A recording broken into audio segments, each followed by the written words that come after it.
All right, so guys, what I want to do is spend a couple minutes and talk you through what is actually a fairly straightforward lab. If you take a second and just allow your eye to scan through the lab, you'll notice that the procedure is very, very short.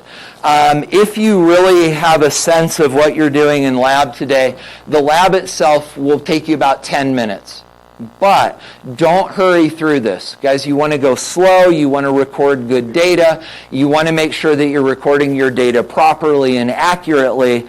But guys, the brunt of today is actually pages 2 and 3. If you open this up and look at the second and third pages, you'll notice that what you're doing today is a lot of calculations. Now, guys, just eyeballing the calculations that you just turned into me on the density lab, I think some of you, but not all of you, have a clear sense of what these calculations are supposed to look like, doing mass by difference, calculating densities, calculating percent errors. Because, guys, fundamentally, all the calculations that you did on the salt and sand lab are very similar to the calculations that you're doing in this lab. We will talk about structure in a minute, but guys, understand that we're establishing patterns about how we represent calculations, and we're going to structure these similar to what we did on the lab that you just turned in. So guys, with that said, let's talk theory for about 2 minutes, and then we'll talk a little bit about what the lab write-up is going to look like. And then, guys, we'll get you next door and we'll get you to work. So reading the title of the lab on the front, turn back to the front with me, guys. This lab is obviously the density lab, which isn't surprising given what we're talking about.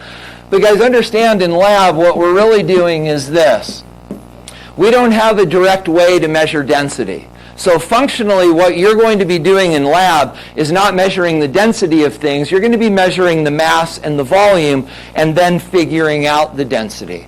So guys, the things that you're going to be finding the density of are liquids and they are solids. So what I'd like to do is I'd like to talk you through the theory on both of these, and then we'll get you next door and we'll get you working on this. So guys, let's tear these apart one at a time. So let's think through liquids.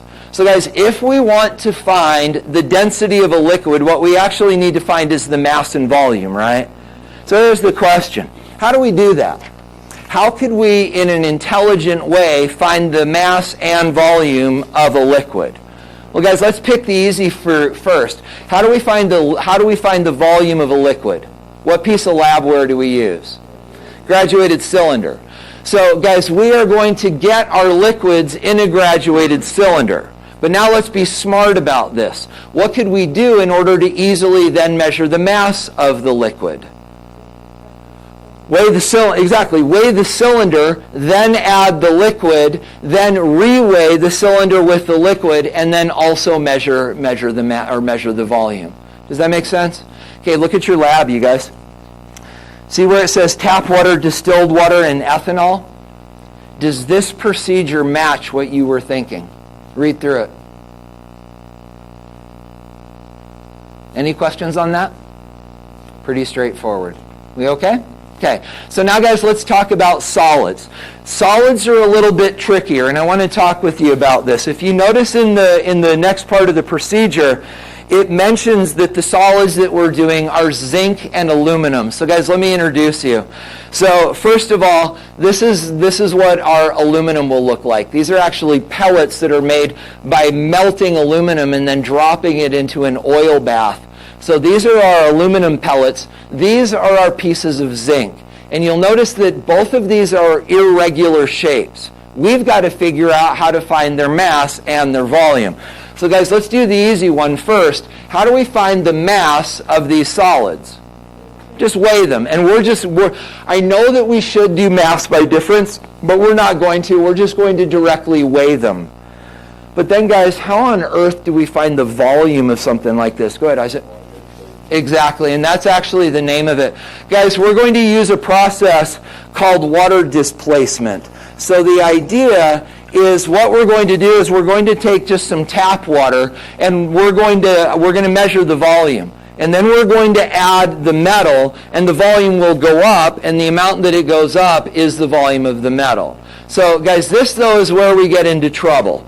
I'm going to do my best to do this. So this is 30 like 36.9 milliliters. And when I then slide in this piece of aluminum, it's still 36.9 milliliters to my ability to measure accurately. Guys, the problem is that these pieces of metal are so small that they don't make appreciable changes in volume. So what are we going to do? How do we fix the problem? If one piece of metal isn't enough to create a significant volume change, what do?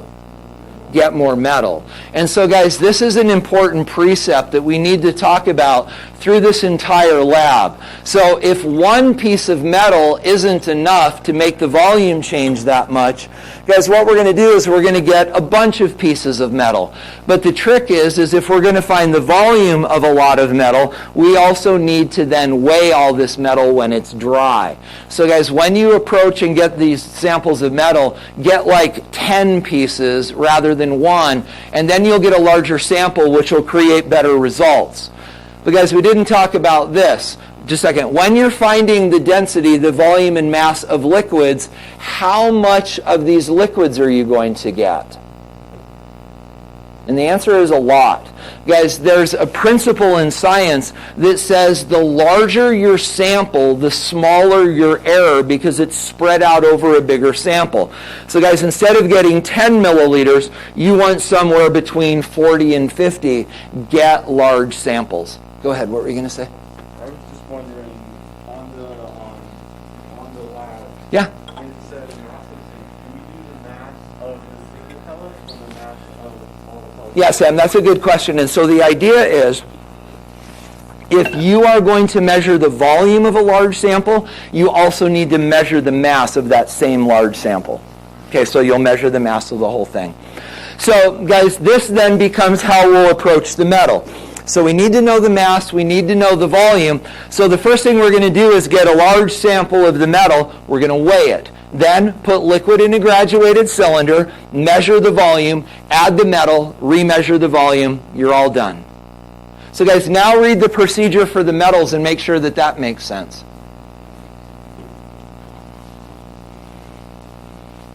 Y'all okay? Does that sit okay? Okay, so guys, with that said then, what I'd like to do is I'd like to sort of talk with you about some common mistakes that I see in this lab that again are things that you're learning, and as a result I want to be sort of gentle with you in this, but at the same time guys, we also need to make sure that we're doing this well. So let's talk.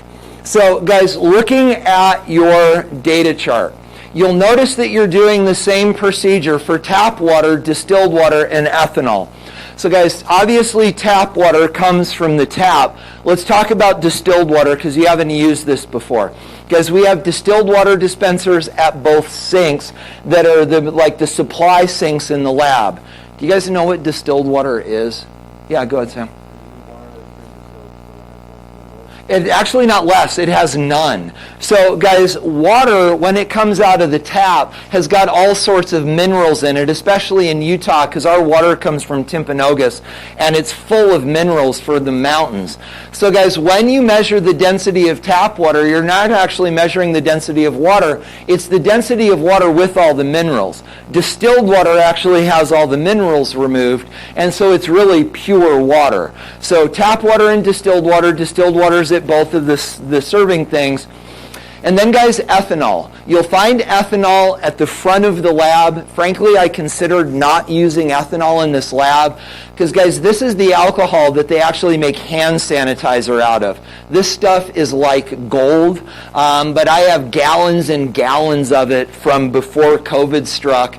So we just decided to go ahead and use it, but we are going to conserve it. So guys, when you're done with the ethanol, please do not pour it down the drain. Put it in the waste beaker that's up at the front of the lab, and we will actually recycle it in later classes. So guys, please don't dump the ethanol down the drain.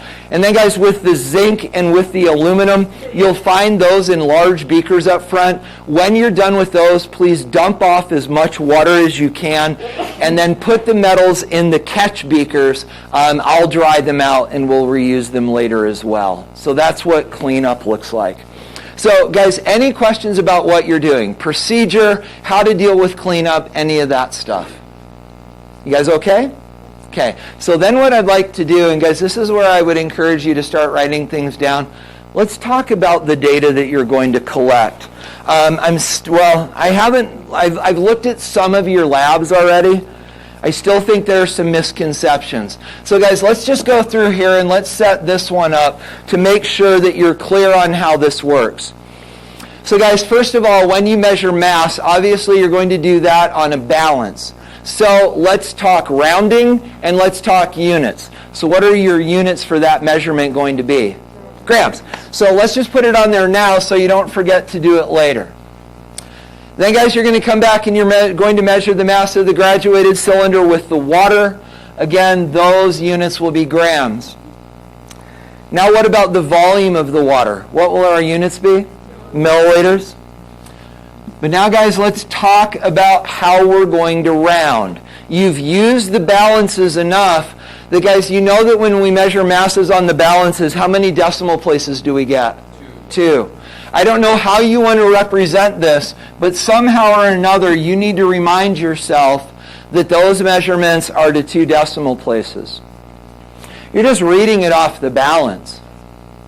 But then guys, this is the place where you're going to mix this up. When you measure the volume, our graduated cylinders measure in whole milliliters, so what will we estimate to? Tenths. Guys, do not forget to estimate to tenths. You know in the previous lab, if you mix this up, I allowed you to put a question mark. Guys, now moving forward, if you do this wrong, I'm not going to let you do the question mark. It's just going to be wrong. So guys, those ideas propagate through the rest of the lab. Masses are in grams, 2 decimal places. Volumes are in milliliters, 1 decimal place for all of your data.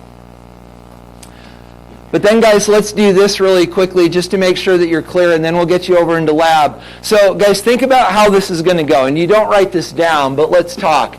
So we know eventually we're going to do density as mass divided by volume. And we're going to do this for water. So guys, right here we have the volume. How do we find the mass of the water?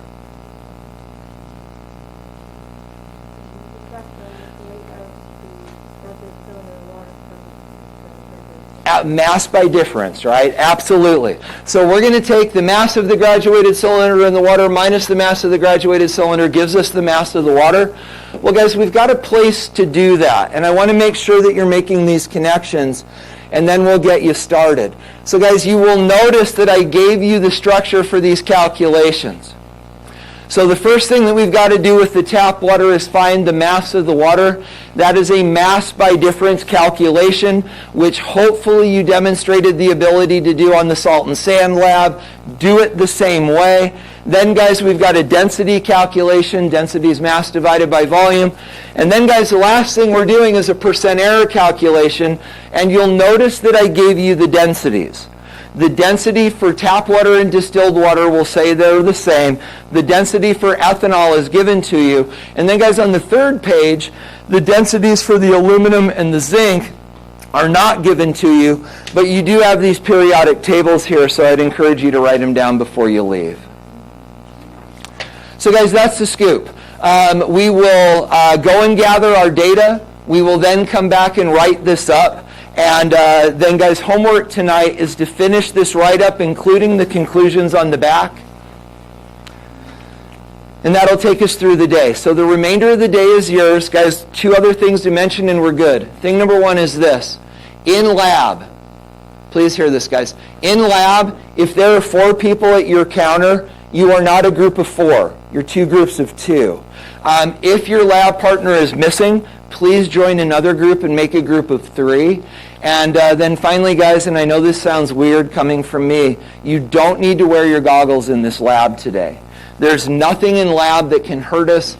The only thing that could possibly go wrong is if you touch the counter and then touch your eyes, but we're careful about that anyway. So, guys, you don't need to worry about your goggles today. We're all good to go. So, questions or things you need from me? Y'all good? Let's get next door.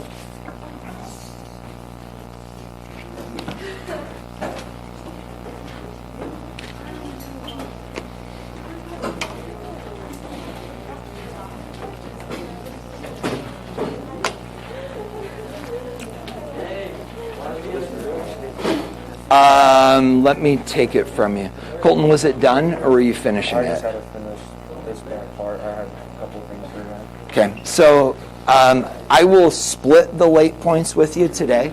Understand it should have been done when you came in. I'll split it with you. Okay, I'll split it with you. Oh, I see, you printed it. Okay, and then Colton, did you get a copy of the lab? Yeah. Okay, so you're good to go? Okay.